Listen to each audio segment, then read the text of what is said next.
हरे कृष्ण। स्वागत है आप सभी का हमारे चैनल पर। आज के इस वीडियो में हम आपको सुनाएंगे हलषष्ठी व्रत की कथा। हलषष्ठी का व्रत संतान की उन्नति के लिए, संतान प्राप्ति के लिए और संतान की दीर्घायु के लिए भाद्रपद मास के षष्ठी तिथि को किया जाता है। इसी दिन बलराम जयंती भी मनाई जाती है। बलराम जो कि हलधर के नाम से भी जाने जाते हैं, उन्हीं की जयंती के रूप में हलषष्ठी का व्रत मनाया जाता है, किया जाता है। तो आइए आपको सुनाते हैं हलषष्ठी व्रत की कथा। कथा आरंभ करने से पहले आपसे अनुरोध है कि अगर अभी तक आपने चैनल को सब्सक्राइब नहीं किया है, पहली बार चैनल पर आए हैं, तो चैनल को सब्सक्राइब अवश्य कर लीजिए, क्योंकि आपको हमारे चैनल पर इसी प्रकार से व्रत कथाएं सुनने को मिलेंगी। और अगर आज की कथा अच्छी लगे तो लाइक करके शेयर भी कर दीजिए। तो चलिए अब शुरू करते हैं हलषष्ठी व्रत की कथा। एक ग्वालिन थी जो कि गर्भवती थी। उसके प्रसव का समय पास आ गया और उसे प्रसव पीड़ा होने लगी। उसका दही दूध बेचने का भी काम था और उस दिन उसका दही दूध बेचने के लिए रखा हुआ था। तो वह सोचने लगी कि बालक ने अगर जन्म ले लिया तो दूध दही नहीं बिक पाएगा और रखा रह जाएगा। अतः वह दूध दही की मटकियां सिर पर रखकर चल दी। चलते चलते जब एक खेत के पास पहुंची तो उसकी प्रसव पीड़ा बहुत बढ़ गई और उसने वहां एक लड़के को जन्म दिया तथा लड़के को कपड़े में लपेटकर वहीं पर रख दिया और मटकियां उठाकर आगे बढ़ गई। उस दिन हरछठ थी।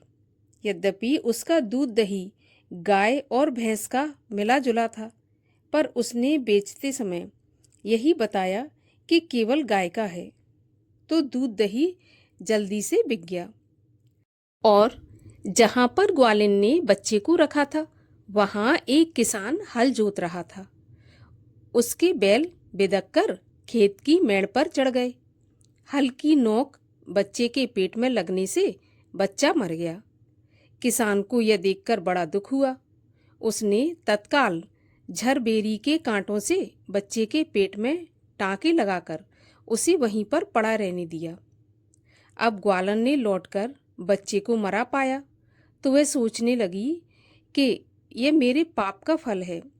आज हरछठ के दिन मैंने व्रत करने वाली अनेक स्त्रियों को गाय का दूध दही बेचकर उनका धर्म भ्रष्ट किया है। उसी का मुझे यह दंड मिला है। अब मुझे लौटकर अपने पाप का प्रायश्चित कर देना चाहिए। और वह लौटकर वहां पर गई जहां पर उसने दूध दही बेचा था। उसने गली मोहल्ले में घूम घूम कर अपने दूध दही का सारा रहस्य जोर जोर से आवाज लगाकर प्रकट कर दिया। ऐसा सुनकर स्त्रियों ने अपनी धर्म रक्षा के विचार से उसे आशीर्वाद दिया। जब वह वापस उसी खेत में पहुंची तो उसने देखा कि लड़का पलाश की छाया में पड़ा खेल रहा था। उसी दिन से ग्वालिन ने पाप छिपाने के लिए कभी झूठ न बोलने का प्रण किया। इस प्रकार छठ मैया की कृपा से उस ग्वालिन को दीर्घायु संतान की प्राप्ति हुई। बोलिए छठ माता की जय। और आइए एक और कथा सुनते हैं जो कि हर छठ के दिन अवश्य सुननी चाहिए। एक नगर में दो स्त्रियां रहती थीं। एक देवरानी और एक जेठानी थी। जेठानी का नाम था तारा और देवरानी का नाम था सलोनी। सलोनी तो सदाचारणी, सुशीला और दयालु थी और तारा बड़ी ही दुष्टा थी। एक बार दोनों ने हर छठ का व्रत किया। सायंकाल के समय दोनों स्त्रियां थालियां परोसकर ठंडी होने के लिए रखकर बाहर बैठ गईं। उस दिन सलोनी ने खीर और तारा ने महेरी बनाई थी। अचानक घर में कुत्तों ने घुसकर थालियां चाट लीं। अंदर से चप-चप की आवाज सुनकर दोनों अपने अपने घर में भीतर गईं। सलोनी ने कुत्ते को खीर चाटते देखा तो वह कुछ नहीं बोली। खीर के बर्तन में जो खीर बची थी वो भी उसने कुत्ते को डाल दी। दूसरी तरफ तारा ने कुत्ते को घर में बंद करके मूसल से इतना मारा कि उसकी कमर तोड़ दी और वह अधमरा हो गया। जैसे तैसे बेचारा जान बचाकर भागा। बाहर दोनों कुत्ते इकट्ठे हुए तो दोनों ने एक दूसरे का हाल पूछा। तो पहला कुत्ता बोला कि यह स्त्री बहुत अच्छी है, उसने मुझे खीर खाते देखकर भी कुछ नहीं कहा, उल्टे मुझे और खीर देकर मेरा पेट भर दिया। मैं तो प्रसन्न होकर वहां से लौटा हूँ। मेरी आत्मा तो उसे बार बार आशीर्वाद देती है। मैं भगवान से यही कामना करता हूँ कि मेरे मरने के बाद मैं उसी का पुत्र बनूं, ताकि जीवन भर उसकी सेवा करके इस ऋण को चुका पाऊं। जिस प्रकार उसने मेरी आत्मा को तृप्त किया है, उसी प्रकार मैं अगले जन्म में उसकी आत्मा को प्रसन्न करता रहूं। तब दूसरा कुत्ता बोला कि मेरी तो ऐसी दुर्गति कभी नहीं हुई। पहले तो थाली में मुंह डालते ही दांत खट्टे हो गए और फिर भी भूख से परेशान होकर मैंने 2-4 कौर खाए ही थे कि वह आ गई। उसने तो मार मार कर मेरी कमर तोड़ डाली।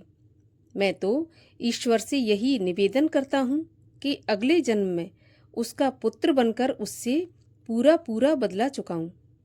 मैं भीतरी मार से उसका हृदय और कमर दोनों तोड़ना चाहता हूँ। दैवयोग से दूसरा कुत्ता मर गया और उसी स्त्री का पुत्र होकर जन्मा। दूसरे वर्ष जब घर घर हर छठ की पूजा हो रही थी, तब वह लड़का मर गया तो तारा को बहुत दुख हुआ, पर हो क्या सकता था। भविष्य में प्रतिवर्ष उसके लड़का होता और हर छठ के दिन मर जाता। तो तारा को संदेह हो गया। एक रात सपने में उसी कुत्ते ने आकर कहा कि मैं ही हूँ जो बार बार तेरा पुत्र होकर मृत्यु को प्राप्त हो जाता हूँ। तूने मेरे साथ जो व्यवहार किया था, मैं उसी का बदला चुका रहा हूँ। तब तारा के पूछने पर उसने बताया कि अब से हर छठ के व्रत में हल से जुता हुआ फल और अन्न मत खाना, गाय का दूध भी नहीं खाना, होली को भुनी हुई बाल, होली की धूल आदि हर छठ को पूजा में चढ़ाना। तब कहीं मैं तेरे घर में जीवित रहूंगा। पूजा के समय यही तारक गण छिटकें तो तू समझना कि अब मैं यहाँ जीवित रहूंगा। और तारा ने वैसा ही किया। जब उसने ऐसा किया तो उसके बच्चे जीने लगे।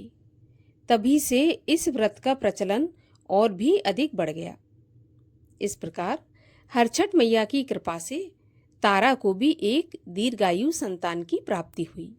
बोलिए हरछठ माता की जय।